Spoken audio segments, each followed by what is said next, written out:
आज के इस क्विक वीडियो में हमारा टॉपिक होगा कंडीशनल सेंटेंसेस। अब ये कंडीशनल सेंटेंसेस क्या हैं, इन्हें इफ़ क्लॉज के नाम से क्यों जाना जाता है और इसके कितने टाइप्स हैं। तो यहाँ 3 टाइप्स के बारे में हम पढ़ेंगे, टाइप 1, टाइप 2 एंड टाइप 3। सबसे पहले अगर हम बात करें क्लॉजेस की, तो क्लॉजेस आपको पता है कि क्लॉजेस सेंटेंस का वो हिस्सा है, या हम कह सकते हैं कि ये खुद में ही एक सेंटेंस है, क्योंकि इनका अपना सब्जेक्ट और इनका एक अपना वर्ब होता है, इनका एक कंप्लीट मीनिंग होता है। तो conditional sentences are also known as conditional clauses और इफ़ क्लॉजेस। मतलब पहला डाउट जो हमारा दूर हो जाता है इसको पढ़ने के बाद, वो ये कि कंडीशनल सेंटेंसेस ही क्या हैं, हमारे इफ़ क्लॉज हैं। मतलब ऐसा क्लॉज जो इफ़ से शुरू होता है, अगर से शुरू होता है, एक कंडीशन रखता है।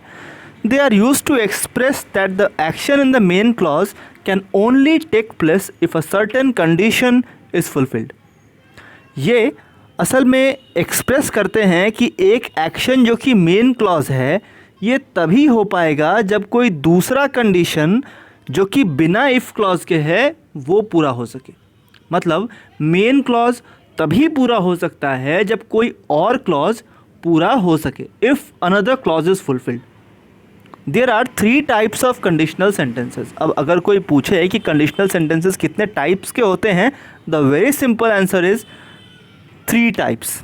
अब क्या है ये 3 टाइप्स, आइए इनके बारे में पढ़ते हैं एक एक करके। पहला है हमारा कंडीशनल सेंटेंस ऑफ टाइप 1। ये टाइप 1 कंडीशनल सेंटेंस है और ये क्या शो करता है, तो ये एक पॉसिबल इवेंट शो करता है and also very likely that the condition will be fulfilled. मतलब ये एक ऐसे कंडीशन को शो करता है जो कि भविष्य में फुलफिल हो जाने वाला है, या इसके चांसेस हैं कि ये फुलफिल हो जाएगा। Like if you work hard, अगर हम एग्जाम्पल देखें, इफ़ यू वर्क हार्ड और harder you will pass, you will pass. मतलब जो हमारा मेन क्लॉज है यू विल पास, ये किस बात पे डिपेंड करता है, if you work hard. If clause you work hard, मतलब अगर तुम कड़ी मेहनत करोगे तभी तुम पास होगे। तुम पास होगे तो कब होगे, जब तुम कड़ी मेहनत करोगे। आप इसका स्ट्रक्चर भी देख सकते हो कि इफ़ क्लॉज हमारा किस में लिखा गया है। If clause has been written in simple present, if clause has been written in simple present and the main clause is written in simple future. मैं फिर से रिपीट कर दूं, if clause is written in simple present and the main clause is written in simple future. आप यहाँ पे structure भी देख सकते हो, लिखा है इफ़ प्लस सिंपल प्रेजेंट। मतलब जो इफ़ क्लॉज है वो सिंपल प्रेजेंट में होगा और जो दूसरा क्लॉज होगा उसमें विल होगा और वो फ्यूचर टेंस में होगा, फ्यूचर सिंपल टेंस में होगा। For example, if I find her address, अगर मुझे उसका एड्रेस मिल जाए, I will send her an invitation. यहाँ भी हमारा जो मेन क्लॉज है वो किस में है, I will, it is in simple future. और जो हमारा इफ़ क्लॉज है it is in simple present. So that is all for the conditional sentence of type 1। अब हम आगे बढ़ते हैं कंडीशनल सेंटेंस ऑफ टाइप 2 के बारे में। हमने देखा कि जो टाइप 1 है वो क्या शो करता है, तो it denotes an action, it denotes a condition which is likely to happen, जिसे पूरा होना है। लेकिन जो दूसरा कंडीशनल है, the conditional of type 2, it says कि it is very unlikely that the condition will be fulfilled. मतलब ये काफ़ी कम चांसेस हैं कि ये पूरा हो पाए। It is possible but very unlikely. Possible तो है, इसमें कोई शक नहीं कि ये काम हो सकता है, लेकिन चांसेस काफ़ी कम है। तो अगर ऐसा कोई सेंटेंस हमें बनाना हो तो हम कैसे बनाएंगे, if clause is written in simple past. ऐसे केसेस में जो हमारा इफ़ क्लॉज होगा वो सिंपल पास्ट में होगा और कंडीशनल क्लॉज जो होगा उसमें वुड और इन्फिनेटिव। इन्फिनेटिव आपको पता होगा, टू प्लस बी का स्ट्रक्चर इन्फिनेटिव कहलाता है। Like to go, like to eat, these all are what, these all are infinitive.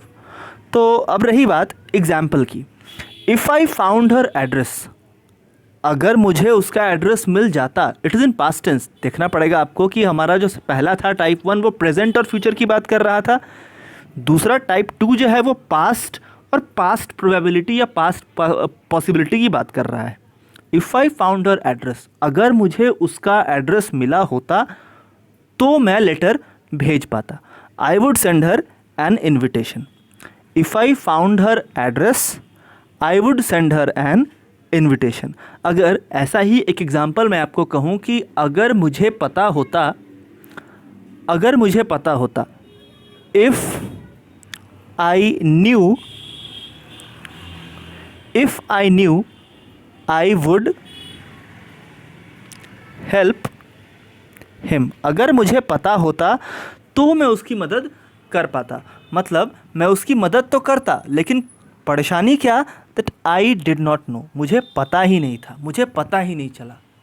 तो इसे हम दूसरे वर्ड्स में इफ़ क्लॉज के साथ कैसा यूज़ करेंगे कि अगर मुझे पता होता तो मैं उसकी मदद कर पाता. इन द सेंस कि मुझे पता ही नहीं था, इसलिए मैं उसकी मदद नहीं कर पाया. Now third is type 3. Type 3 क्या, कि मुझे पता होता तो भी शायद मैं उसकी मदद नहीं कर पाता. Now what is this type 3 conditional? It is impossible.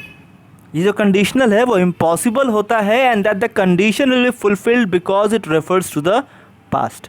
ये एक ऐसे कंडीशन को शो करता है, ये एक ऐसे क्लॉज को शो करता है जो कि इम्पॉसिबल है, क्योंकि ये पास्ट को शो करता है कि अगर पास्ट में ऐसा हुआ होता तो मैं कर पाता. Like if plus past perfect. Conditional is written with would have plus past participle. Past participle में अगर आपको कन्फ्यूज़ हो तो V3 ये हमारा होता है पास्ट पार्टिसिपल, या फिर V1 में अगर हम ED या EN जैसे वर्ड्स का यूज़ करते हैं तो that is called past participle. तो स्ट्रक्चर पे अगर हम दोबारा देखें तो जो इफ़ क्लॉज है वो हमारा होगा पास्ट परफेक्ट में. मतलब if he had, sorry it's a typing error, if he had taken my pen. अगर उसने मेरा पेन लिया होता, he would have returned it to me. He would have returned it to me. तो हम देखते हैं कि यहाँ पे एक कंडीशन है कि वो ये पेन वापस कब कर पाता, जब उसने मेरा पेन लिया होता. So it is an impossible event कि उसने जब मेरा पेन लिया ही नहीं तो वो मुझे वापस कैसे कर सकता है. So this third type conditional is used to show an event that is impossible, and the condition will be fulfilled because it refers to the past. इसके बाद अगर हम बात करें फॉर्म की, तो फॉर्म मैंने आपको बता दिया, इफ़ प्लस पास्ट परफेक्ट और conditional two with would have plus past participle.